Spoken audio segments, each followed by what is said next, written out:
Esto es Encuentros de Bienestar. Bienvenidos. Muy buenos días, buenas tardes, buenas noches. Soy Juan Carlos Pinzón y quiero darles la bienvenida a Encuentros de Bienestar. Hoy tengo una invitada muy especial, quien pasó por una experiencia de salud. Quiero que conozcan su experiencia. La invitada del día de hoy es Doctora Mónica Mantilla Núñez. Es fisioterapeuta summa cum laude de la Universidad Industrial de Santander. Especializada en docencia universitaria. Tiene 10 años de experiencia como docente de neurología de diferentes universidades. Ha sido coordinadora del área de rehabilitación para un instituto de rehabilitación de niños especiales. Es empresaria independiente. Sobreviviente de cáncer. Tras su experiencia de salud funda El Poder del Amor. Apasionada por su trabajo y vida, ama a Dios, su familia y su causa. Mónica. Muy buenas tardes, buenas noches, buenos días.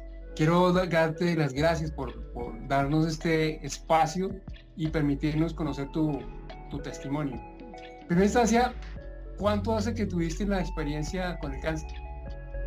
Hola Juan Carlos, ¿cómo estás? Qué gusto y Muy. gracias por la invitación. Hace 2 años, más o menos, fue el 8 de marzo del 2023 que llegó ese regalo mal envuelto en mi vida. Perfecto. ¿Y cómo comenzó todo? Pues mira que no sentí nada.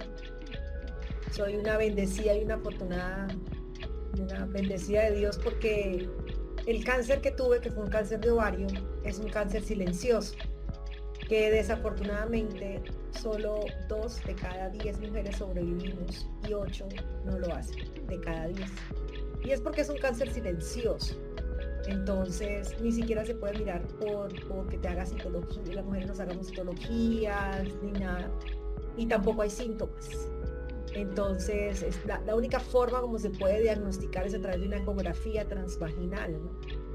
Y que estés yendo a consulta ginecológica para que te puedan hacer palpación, valoración, puedan palpar el vientre. Y pues fue una bendición porque por saber que lo tenía, y todo fue porque nunca me monto en moto, casi nunca me monto en moto, y preciso me monté en una moto. Y mi novio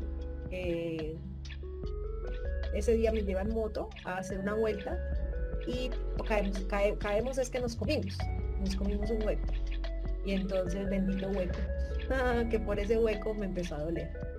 Y sin embargo, cuando me dolió por 2 días y me dejó de doler. Eso fue el 28 de febrero, el 29, 28 y 20, fue un sábado y domingo me dolió, pero era un dolor sordo, era un dolor. Las mujeres aguantamos muchos dolores porque tenemos la menstruación, porque tenemos cólicos, porque nos acostumbramos a sentir dolor y sencillamente somos fuertes, ¿no? Entonces no era un dolor que me hiciera mover, era un dolor sordo, así ching. Y me dolió sábado y domingo. Yo tenía cierre de mes en mi empresa lunes y martes, así que estuve quietica, no, en el computador, no me dolió. Y el miércoles como a las 9 de la mañana me llama mi mamá. Yo estaba haciendo ejercicio, siempre hago una rutina normalita de ejercicio, y ese día, gracias a Dios, me dio por hacer una rutina diferente, y esa rutina diferente implicaba que moviera mi pelvis, para adelante, para atrás, como en un bailecito. Y eso me sacudió otra vez el tumor y me volvió a doler. Y en ese momento me llama mi mamá, que Dios todo lo hace perfecto, y ese día mi mamá estaba en el aeropuerto y mi papá la llevó mucho más temprano de lo que tenía que estar, entonces mi mamá quedó despachada, no tenía nada que hacer, así que me llamó. Mamá, normalmente las conversaciones con mi mamá son al grano, ¿no? Pero ese día mi mamá era, ¿y qué más, mija? ¿Y qué más? ¿Y qué más? Entonces yo, sin saber qué más le contaba a mi mamá, porque ella me preguntaba cada vez, ¿y qué más? ¿Y qué más? Yo dije, ¿qué más le cuento? ¿Qué más le cuento? Le dije, ay mami, imagínese que tengo un dolor tan pendejo, un dolor bobo. Y eso, mija, ¿dónde? Le dije, donde se ponen las manos los futbolistas, es como en en el útero, en el sitio donde se ponen las manos los futbolistas. Obviamente los futbolistas no tienen útero, pero es en esa zona, así. Yo puse digamos, discúlpame, sería más o menos abajo de unos 5 dedos abajo del ombligo, digámoslo así, más o menos. más o menos podría decirse. Y entonces mi mamá me dijo, mija, ¿por qué no le pregunta a Claudia Santarelli? Ella es la esposa de un tío, es ginecóloga. Entonces yo normalmente no molesto a nadie ni nada, pero lo que es la obediencia, ¿no? Y entonces yo fui obediente y hice lo que mi mamá me dijo. Le consulté a Claudia por WhatsApp y ella me dice, nena, te veo pero con exámenes, tómate una ecografía transvaginal y una mamografía y nos vemos en mi consultorio. Y Juanpi llamé al laboratorio, vivo diagonal al laboratorio, y pedí una cita particular y me dijeron, era el 1 de marzo, me dijeron para el 15, y le dije, no, yo tengo dolor, ¿cómo se le ocurre? Necesito que sea antes. Me dice, para el 8 de marzo. Sin embargo, el 8 de marzo, yo llegué y yo dije, pero ya no me duele. Y lo pensé y dije, ya para qué me la hago. Igual eran 320,000, 330,000 pesos. Y yo dije, pues, ¿qué voy a gastar esta plata si ya no me duele? Sin embargo, pues yo siempre estoy muy pegada de Dios, muy conectada con Él. Y escuché una voz aquí al lado, como siempre, cuando el Espíritu Santo me habla. Y me dijo, a ver, hágame el favor, ya está acá, se la toma. Y yo, oh, bueno, sí señor. Y me la tomé. Y cuando me la tomé, pues llegó la noticia. Que había una masa, en ese momento era una masa de 6 centímetros. Y para el día de la cirugía, que fue mes y medio después, la masa ya iba en 12 centímetros por 10 por 9 centímetros. Wow. Teniendo en cuenta que el ovario es como una almendrita de 3 centímetros. O sea, esa masa ya se ha quitado al tamaño del ovario y ya cuando me lo sacaron, pues era mucho más grande. Una bola de tenis tal vez. Wow. Bueno, ¿qué pensaste tú en el momento en que te enteraste y esa es la situación actual? ¿Qué debo hacer? En ese momento, ¿qué pensaste? Era Juanpi, yo soy fisioterapeuta, mi área es la neurología, o sea, soy profesional de la salud y pues uno tiene más conocimiento del tema. Y además yo fui docente de oncología. Entonces uno siempre le decía a la gente, tranquila, no te preocupes, el cáncer uno puede salir adelante, no significa muerte porque en la cabeza de todo el mundo el cáncer es muerte. Pero así tú seas docente de oncología, lo primero que se le viene a la cabeza es cáncer, muerte, o sea, y uno entra en pánico. Yo entré en pánico, es como si te quitaran el piso, tú quedas sin piso, tú quedas en shock. Mi reacción fue en shock, yo me quedé, o sea, fue una frenada en seco en mi vida, fue como que vayas a toda porque trabajando, haciendo metas, planes, de todo, y de pronto le meten el freno de mano a ese carro en el que uno va y uno queda parqueado, y es como si todo desaparece en la vida, y ahora hay una sola cosa en que pensar, tengo cáncer, me puedo morir.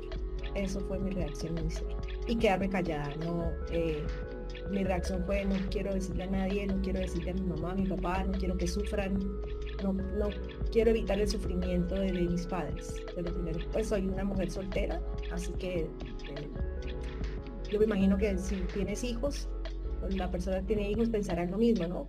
Yo pensé en mis seres más cercanos, mis papás, y le dije, no quiero que se enteren, no quiero que sufran con esto. En el momento en que ya entras en relación con los médicos, ¿qué te hubiese gustado que ellos te dijeran, que no te dijeron, pero fruto de la experiencia que has vivido, ya la sabes? Entonces, ¿qué te gustaría que te hubiese gustado los médicos te hubiesen guiado o dicho para hacer desde eso? Empezando, que lo hubieran dicho con amor y que no fueran tan crudos y tan fuertes como el doctor. Fueron crudos contigo. Fui sola. Bueno, no, a ver.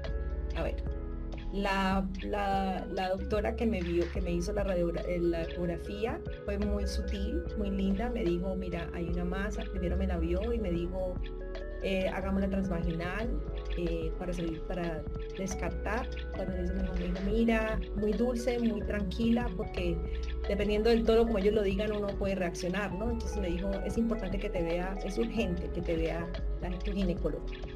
Cuando voy donde la ginecóloga, que es mi familiar, pues obviamente ella en la dulzura y todo, tranquila, no te preocupes, esto puede ser benigno, no sé qué más, hasta que ve el video. Cuando ella ve el video, yo veo su cara y me dice, Moni, hay que actuar ya, hay que correr. Pero ella, tranquila, vamos a salir adelante. O sea, gracias a Dios, esa fue mi primer contacto y mi primera noticia fue con ella, gracias a Dios.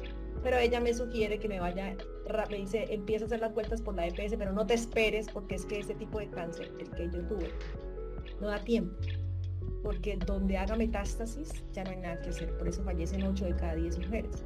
Ella me dijo, ve haciendo rápido las vueltas con la EPS, pero ve pagando particular, ve pagando ginecología, la cita con el ginecólogo oncólogo particular, para que cuando empieces el proceso acá ya tengas en la mano la orden de cirugía y ganemos tiempo.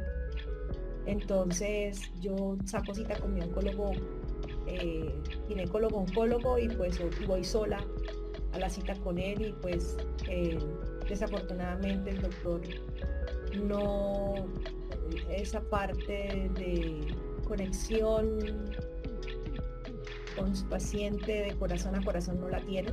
Es muy buen ginecólogo, sin embargo pues se rompió el uréter, hubo ruptura de uréter en la cirugía. No puedo decir lo rompió porque no considero que haya sido voluntario y diciendo voy a romperla, pero pues hubo un error médico. Claro, lógico. Y hubo una consecuencia ahí, una complicación en la cirugía que me complicó todo al final. Pero pues nada, fue tan fuerte el doctor que yo solamente me quedé mirándolo y le dije, ¿y cuál es mi pronóstico de vida, doctor? Porque tan pronto, hay algo que se llama marcador tumoral, y el marcador tumoral en sangre te sacan el marcador tumoral, es una prueba que se hace. Entonces lo normal del marcador era 35 y yo lo tenía en 398. El doctor dijo, cuando lo vio, dijo, wow, esto es malo y esto es grande. No necesito ni siquiera hacer una ecografía para saber, pero sin embargo hagámosla. Entonces me dijo, esto es malo y está grave, así me dijo. Entonces, pero en su forma de decirlo, ¿no? Entonces me hubiera gustado que fuera más empático, porque no tiene ni idea de lo que significa. Solamente una persona que vive esta noticia sabe lo que uno puede sentir, ¿no? Ya, así seas como en totalmente. Seas muy pegado de Dios como yo lo soy. Somos seres humanos y es un baldado de agua que le cae a uno encima. Y el doctor, sin embargo, me dijo, yo haré lo que pueda. Usted rece y tenga paciencia. Y así terminó la cita. Bueno, doctor. Muy crudo. Me parece que muy crudo el profesional, porque indudablemente, pues de pronto algunos quienes nos están viendo puedan no conocer. Yo también soy sobreviviente de 4 cánceres, muy diferentes a los que vivió Mónica, pero igualmente siempre esperamos esa sensibilidad del profesional que nos acompaña en el proceso. A mí me gustaría preguntarte lo siguiente, Mónica. Algo que yo no viví fue el acompañamiento de un pool de profesionales que nos acompañaran en el proceso y nos dieran la guía precisa para poder afrontar todo esto, ¿no? Ahora, mi familia o quienes están en mi entorno nunca tuvieron una guía aparte de nosotros mismos. O sea, no fuimos preparados para ello. ¿Cómo fue en tu experiencia? Bueno, pues es que yo definitivamente soy muy bendecida. Ay, yo canto mucho Ser la niña de sus ojos cuando canto la canción, y literal, porque eso lo atrae, ¿no? Soy la niña de los ojos del Señor. Ajá. Porque pues el tener a Claudia, mi familiar, ahí ella es mi ángel mayor. O sea, yo le digo a ella, tú eres mi ángel, tú eres un ángel que Dios puso en mi vida, porque sin ella yo creo que yo no hubiera estado acá ya. Yo no hubiera estado acá y no hubiera podido esperarlo, pero no todo el mundo tiene esa bendición. De hecho, cuando pasaban tantas cosas y ella tenía que intervenir y hablar con médicos y llamar a sus contactos y demás, ella me decía, qué increíble que he pasado por 3 situaciones con 3 familiares y con los 3 he tenido que intervenir. ¿Qué estamos haciendo los médicos?, decía ella. ¿Qué estamos haciendo los médicos? Qué cosa tan increíble, porque hay un momento de todo mi proceso donde firman en la historia clínica y me colocan y me desahuciaron. O sea, el 27, 28, 29 y 30 de octubre me desahuciaron y firman en la historia clínica, y era un error médico, era un mal diagnóstico. O sea, fue porque mi mamá llorando la llama, ella venía bajando de la Mesa de los Santos y en ese, bueno, es un sitio aquí en Santander, y de ese sitio a Bucaramanga, donde yo vivo, queda la clínica, y ya cuando bajo mi mamá la llamó y ella pasó, y cuando me vio en el estado en el que yo estaba, ella dijo, ¿qué es esto?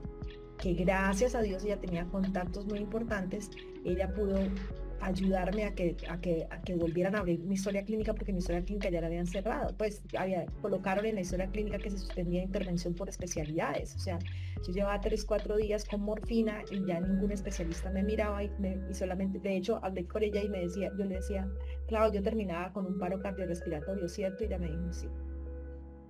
Wow. Claro, porque a mí en la complicación que te digo, se rompió el urétero, rompieron el urétero, y duré 6 meses con orina en mi abdomen, sacándole la orina cada 10 días, sacando líquido, porque nadie sabía que era orina, hice peritonitis, hice de todo, nadie sabía, no daban con el chiste que era. Y finalmente me estaba llenando de líquido a tal punto que ya necesitaba oxígeno para respirar, y donde no me diagnosticaron con una sepsis generalizada, y resulta que no era sepsis. O sea, sí estaba haciendo una infección, pero no era una sepsis generalizada, y donde me dejen quieta ahí, obviamente hace tanta presión en líquido que estaba en mi cuerpo que ya había pasado al estómago y yo moría de un paro cardiorrespiratorio. Entonces, sí se necesita,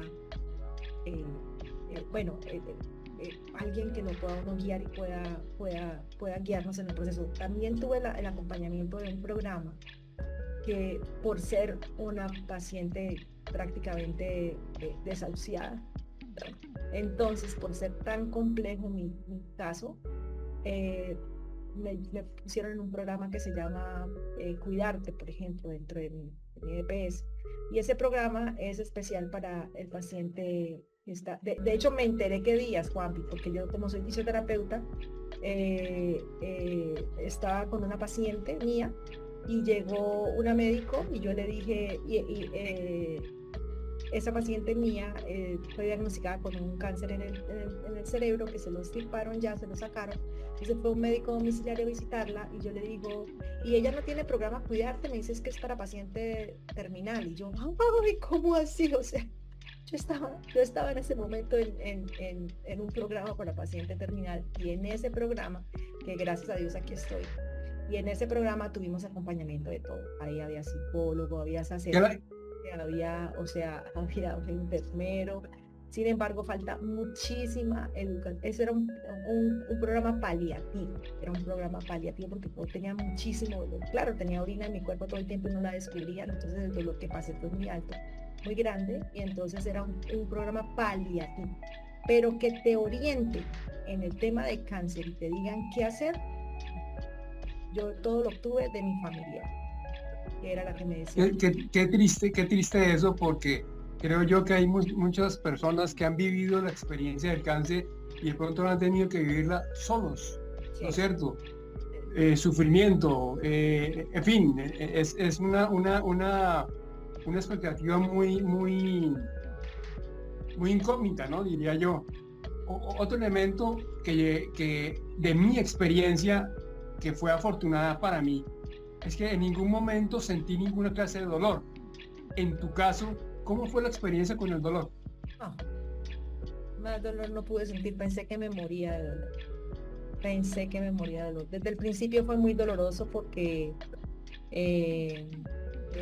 cuando me hicieron la cirugía, antes de la cirugía presenté como las defensas se bajaron tanto, y yo no sabía que tenía cáncer, las defensas se fueron bajando y el día anterior, eso también tiene que ver con el miedo, ¿no? Porque yo tenía miedo, pero el día anterior a la cirugía se me brotó la piel. Yo tenía de antes a ver, yo tenía,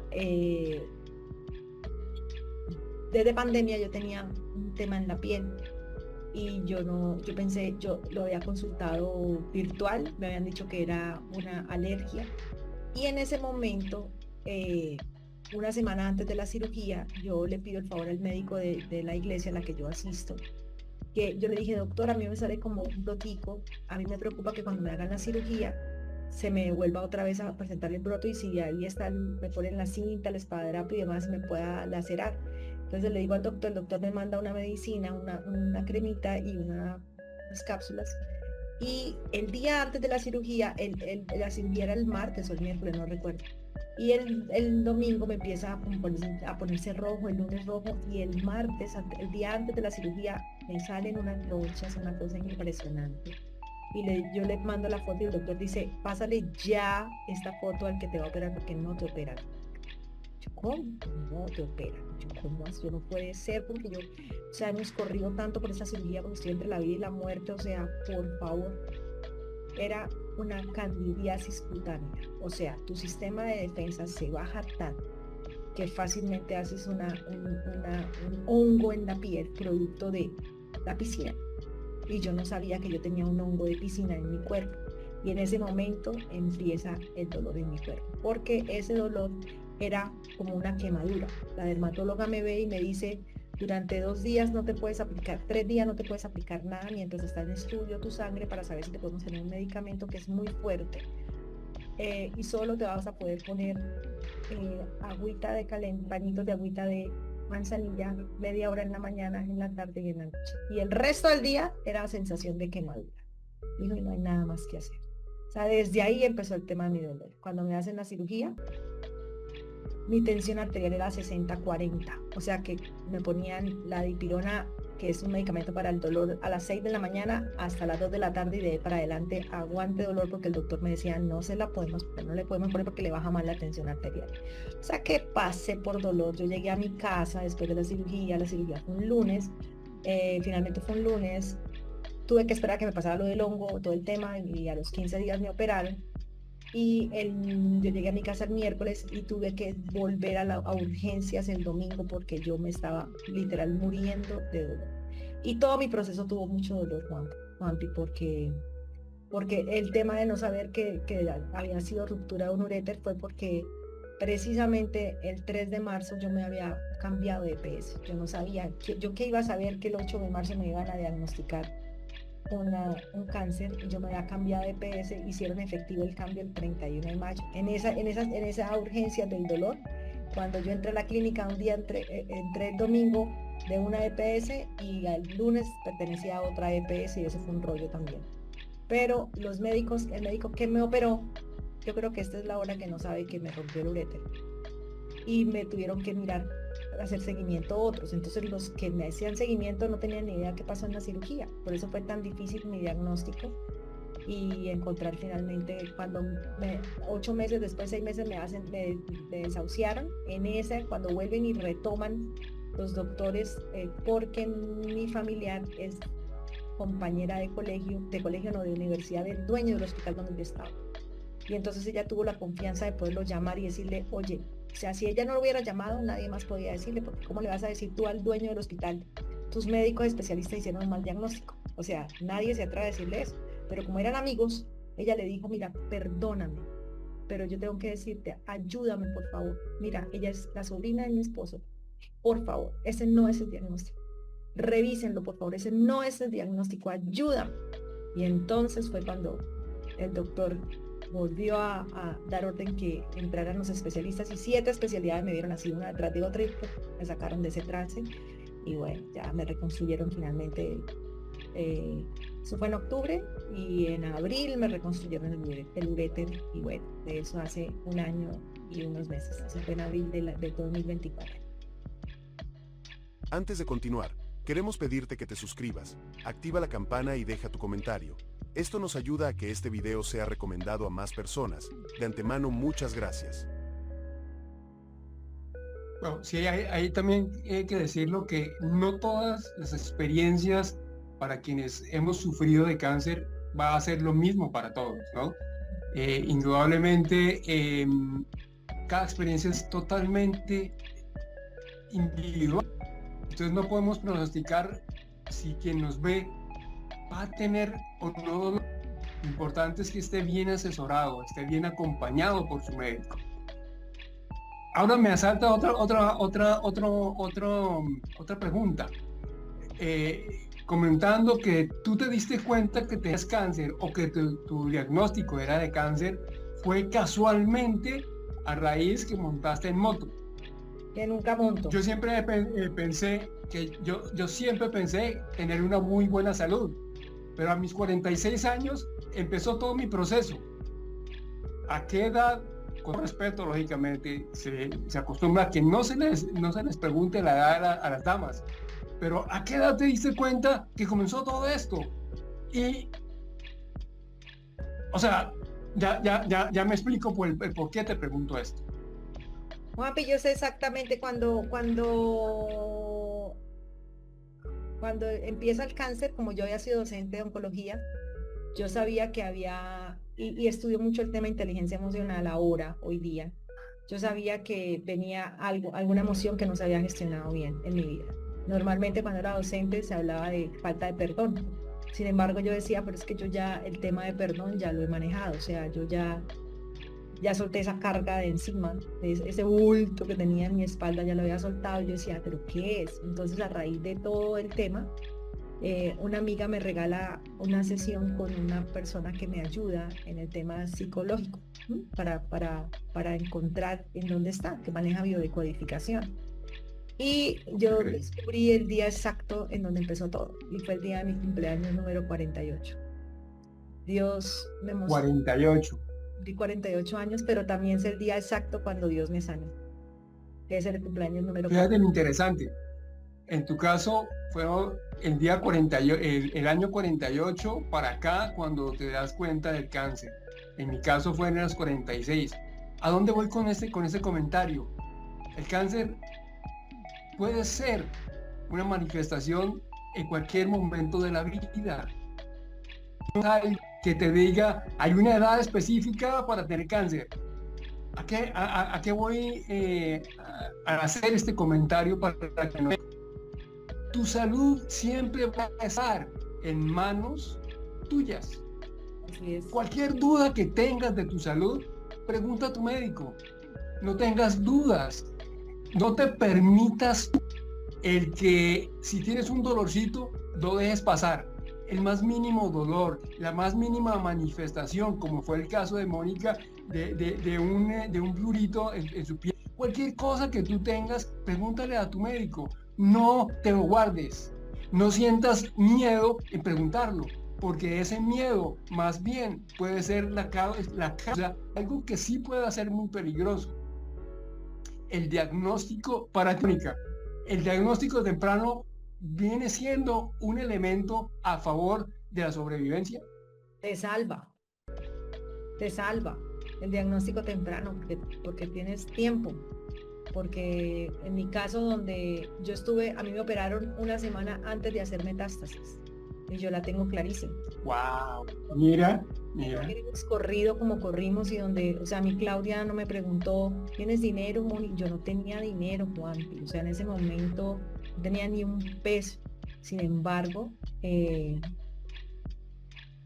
Dios abrió puertas y caminos y yo hice caso.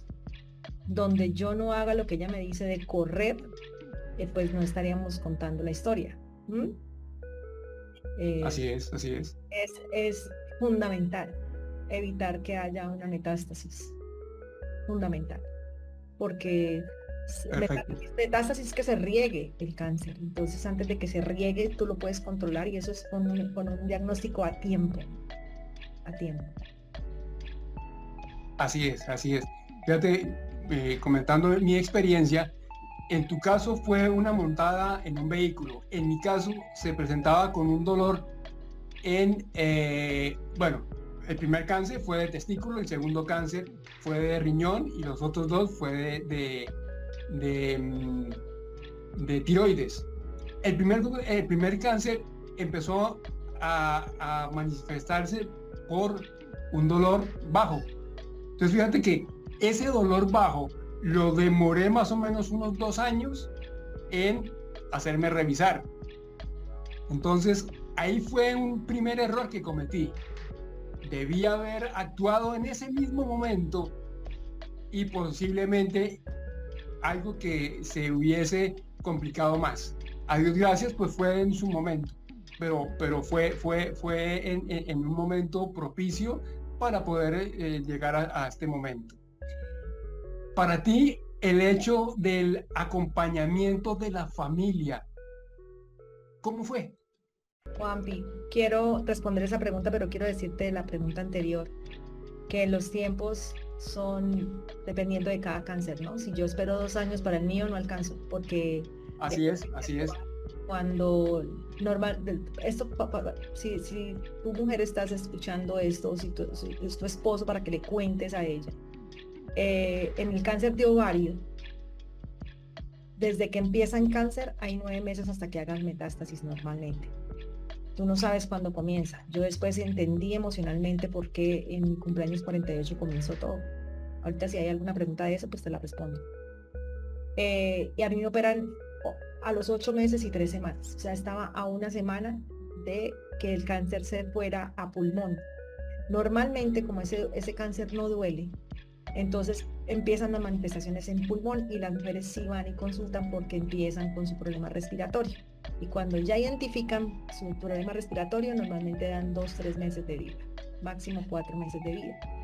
Entonces, en el caso de un cáncer de ovario que es tan agresivo, no da tiempo. En tu caso, tuviste desde el dolor 2 años para poderlo, y aún así fue a tiempo. Entonces, el tema del tiempo es supremamente relativo y por eso es mejor acudir rápido, o sea, tan pronto tú tengas el dolor.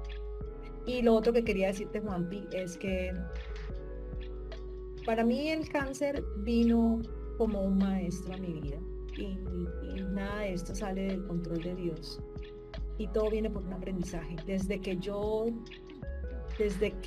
la noticia y después del shock y ya cuando pude respirar y obviamente asumir lo que venía, fue entender que venía un gran aprendizaje en mí. Entonces, por ejemplo, si no hubieras pasado tú por lo que pasaste, no estaríamos haciendo este video para decirle a la gente, consulten a tiempo. Eso fue un gran aprendizaje. No creo que haya sido un error, sino fue un aprendizaje.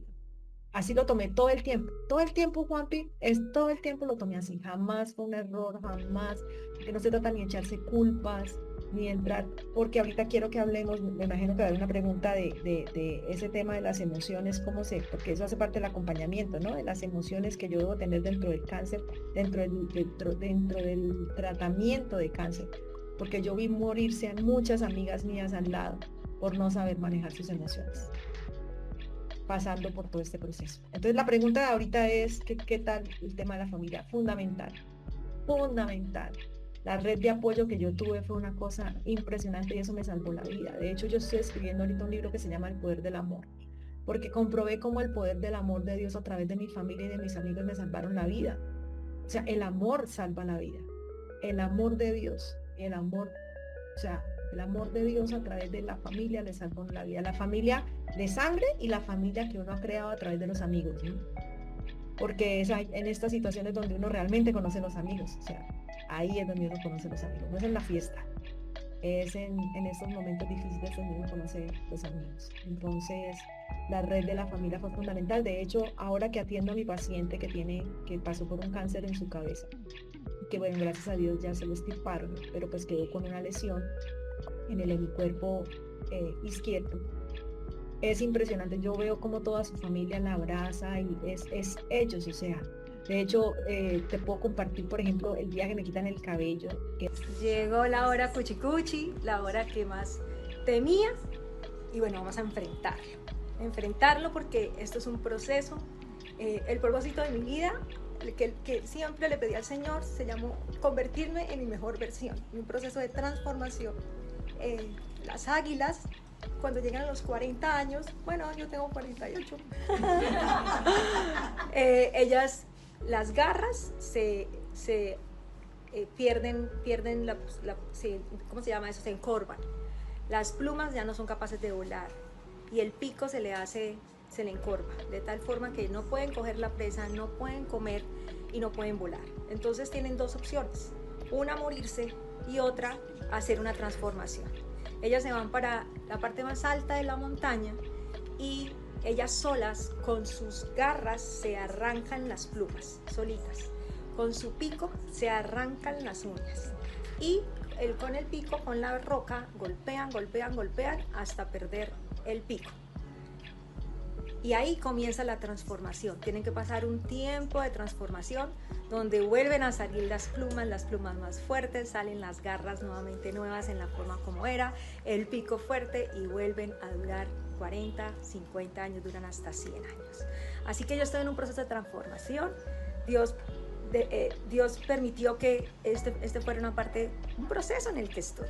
Y parte del proceso es desplumarme. Así que me voy a desplumar y elijo hacerlo yo. Quiero hacerlo yo porque es parte del proceso. Dios mío, me siento como en la montaña rusa cuando me voy a no sé si pueda. 1, 2, 3.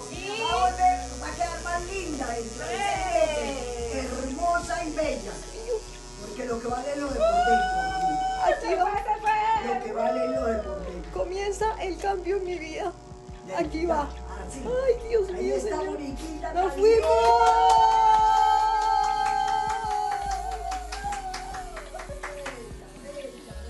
Nos fuimos. Eso ya. Nos Eso. fuimos. Desconsciente. Nos fuimos. Acá. Y bueno, ahora Lina sigue. Así que hay que enfrentarlo, la vida hay que enfrentarla con alegría. Porque esto significa que nace un pelo más lindo, significa que mis células se renuevan. Acá está Claudita Santarelli y me dice, si el cabello se te está cayendo es porque la quimio está funcionando. Así que estoy en mi proceso de sanación y solamente tengo gratitud. Gracias a Dios, gracias a Claudia, que ha sido un ángel en mi vida y me ha facilitado tantas cosas para que pueda estar bien y pueda sanarme, a mi familia, a mis papás, a Adrianita, que vino desde Houston a estar conmigo y a vivir este proceso y a hacer que este momento sea un momento de alegría y de gratitud. Gracias a Dios porque está haciendo un cambio en mi vida, transformándome completamente. Miren, Era el momento de los más difíciles que uno puede pasar para una mujer. Como mi familia lo convierte en una fiesta. O sea, me traen, a lo que yo más le temía, yo creo que después de la muerte lo que más le temía a una mujer es a perder el cabello. Porque es que el cabello es el símbolo de la feminidad y la belleza.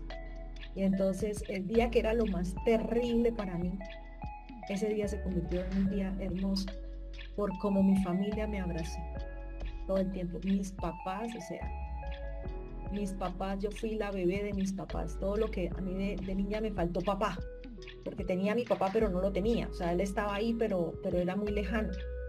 Y toda la vida con el dolor me faltó papá, pues lo que me faltó de papá en mis 48 años atrás lo tuve en 2 años presente de alma, vida y de corazón. O sea, mi papá saldó todo conmigo, con mi papá. Mi mamá ha sido una bendición, ella siempre ha estado conmigo, siempre.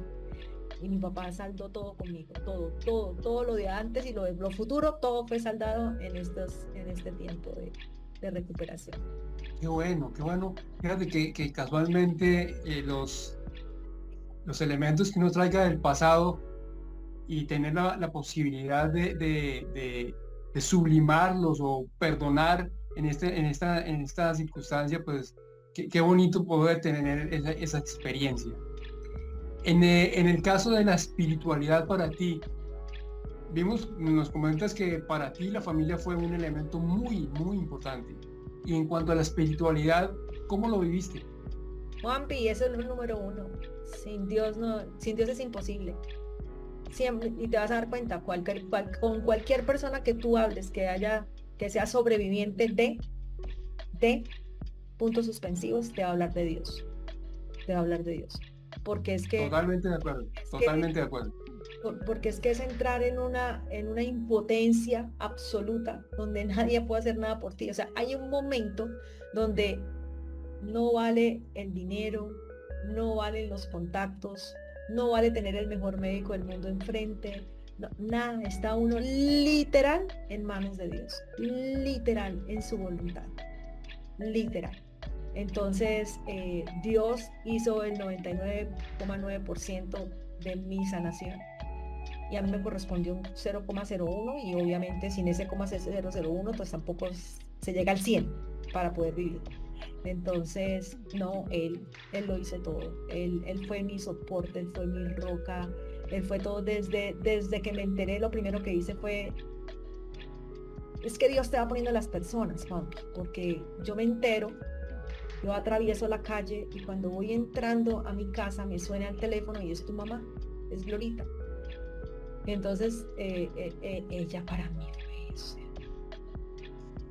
Dios me la mandó así como a soportarme, a cargarme. Entonces ella me llama y me dice, ¿cómo estás? Yo, bien. Me dice, no te siento bien, ¿qué tienes? Yo, nada. Obviamente ya me conoce. Nada. Y yo me dice, ya, no me digas que no tienes nada, ¿qué tienes? Y ya en ese momento yo tenía aquí el llanto porque yo apenas recibía la noticia, yo no había podido llorar. Solo pasé la calle porque está diagonal a mi casa en laboratorio.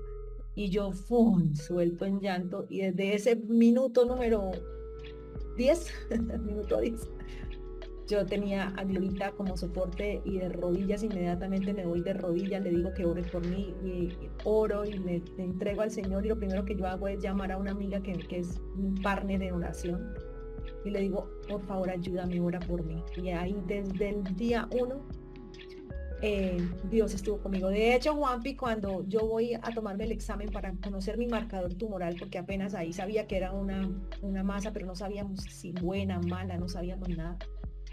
Cuando yo voy en el carro hacia otro laboratorio a tomarme los exámenes y eran las 5 de la mañana ese día. Y yo recuerdo el momento exacto, cada vez que paso por ahí siempre me llega a la mente ese momento donde yo le digo a Dios, ¿qué pasó? Dios mío, ¿qué pasó? Porque tú sigues en shock, o sea, el shock dura unos días, ¿no? Yo digo, Dios mío, ¿qué pasó? ¿Qué pasó acá? Y entonces Dios me dice, porque es que esto no pasa porque sí, esto tiene un propósito. Esto tiene un propósito. Y entonces Dios me dice, ¿recuerdas por lo que has orado toda la vida? Yo le digo, sí, claro, yo voy manejando. Sí, claro, por mi familia. Me dice, ok, llegó la hora de tratar con tu familia. Prepárate, abróchate el cinturón porque nos vamos a una montaña rusa, pero vas a estar bien. Mira, Juanpi, eso fue para mí. En ese momento yo le digo, ok, gracias Dios. Digo, gracias Señor porque me elegiste, porque yo tengo herramientas para salir adelante, te tengo a ti. Me daba susto que la transformación de mi familia fuera por una enfermedad de mi mamá o mi papá o qué sé yo, pero yo dije, si es a través mío, gracias, porque yo sé de dónde cogerme. Yo te conozco, yo te amo, Señor. Yo tengo la palabra de Dios y esa es mi herramienta número 1. Entonces, desde ahí yo sabía que iba a estar bien. De verdad fui por una montaña rusa y siempre mi refugio era llegar a la palabra y llegar a la Biblia. Y durante todo el proceso me regaló citas bíblicas, pero increíble, Juanpi. Yo estaba llorando y él abría la Biblia y él me respondía, leía el devocional y él me respondía y me decía, tranquila. Me decía, no te preocupes. Hoy no lo entiendes, luego lo entenderás. Yo te sanaré, yo te cuidaré, yo te restauraré, yo te levantaré. O sea, era impresionante. No era que yo buscara en el índice, a ver, en Google y decía, ¿dónde dice la Biblia que? No. Era que yo abría la Biblia y me hablaba. Era una cosa...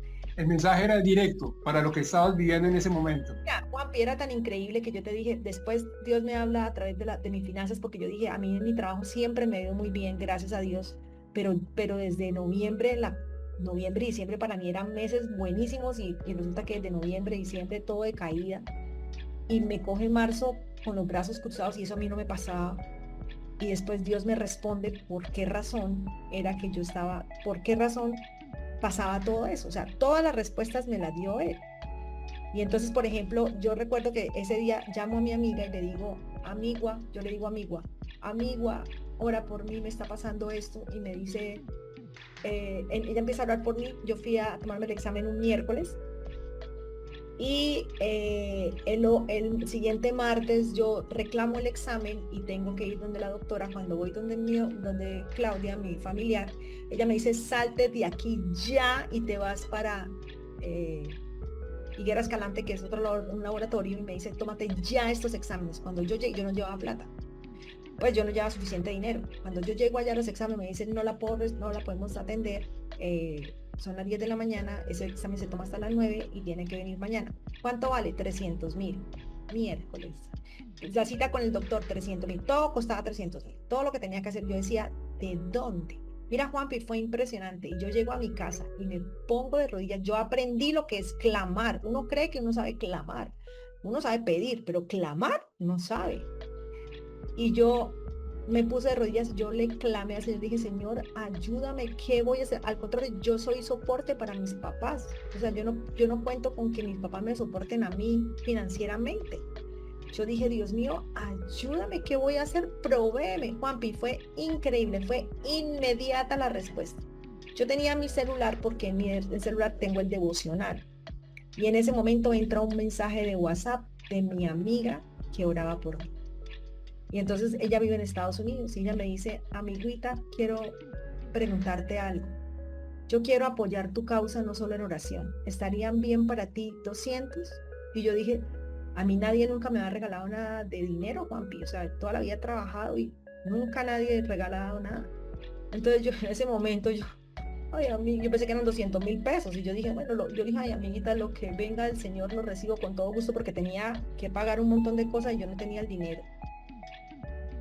Y en ese momento entra una consignación bancaria. Y cuando yo veo la consignación bancaria, Juanpi, 2 millones de pesos. Yo no lo podía creer. Ahí vi la respuesta. Literalmente puestos por Dios. Literal, porque él me había dicho, tranquila, todo va a estar bien. Y yo cogí y empecé a anotar tanto de cita, tanto de laboratorio, tanto de parqueadero, tanto de gasolina, porque no tenía plata. Cuando en el momento en que ya me cogió la EPS para la cirugía y para todo, y yo sumé, adivina cuánto dinero había gastado. 2 millones de pesos. 2 millones de pesos, exacto.